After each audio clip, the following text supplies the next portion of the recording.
712 ED से लेकर 1707 ED तक, यानी कि टोटल 995 वर्ष तक का हम कार्यकाल समझते हैं। और भारत में अरब आक्रमण, ठीक है, सबसे पहले कौन आए? भारत में अरबी आए, ठीक है, अरबी आए।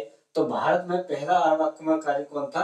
तो पहला अरब आक्रमणकारी, वैसे तो भाई सफल आक्रमणकारी पूछोगे तो कौन था? तो पूछे सफल आक्रमणकारी तो मोहम्मद बिन कासिम था, ठीक है। और वैसे सफल आक्रमणकारी ना पूछे और पूछे भारत में सब पहला आक्रमणकारी कौन था?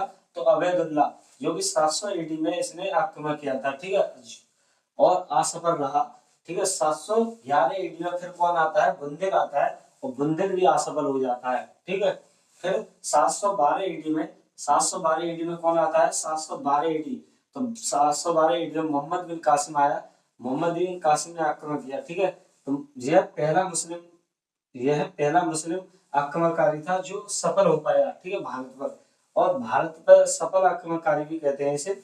और अल हज्जाज का सेनापति था, ठीक है। सिंध क्षेत्र पर इसने, मतलब सिंध क्षेत्र पर क्या किया? सिंध क्षेत्र पर इसने आक्रमण किया था। और उस समय सिंध का राजा कौन था? तो सिंध का राजा दाहिद था, ठीक है। उस समय सिंध का राजा दाहिद था। और इसकी दो पत्नी थी, इसकी दो पुत्री थी, परिमला और सूर्यमिला, ठीक है। उन दोनों को ये उठा के ले गया था, ठीक है। मोहम्मद बिन कासिम जो सिंध क्षेत्र पर जजिया कर लगाया, मोहम्मद बिन कासिम ने सिंध क्षेत्र पर जजिया कर लगाया। कितना कर लगाया? 2.5 से लेकर 5% तक लेता था, ठीक है। जजिया कर किस पे से नहीं लिया जाता था? तो जजिया कर किससे नहीं लिया जाता था? तो गैर ब्राह्मणों में, मतलब गैर मुस्लिमों में, एक तो ब्राह्मण, विधवा और किससे?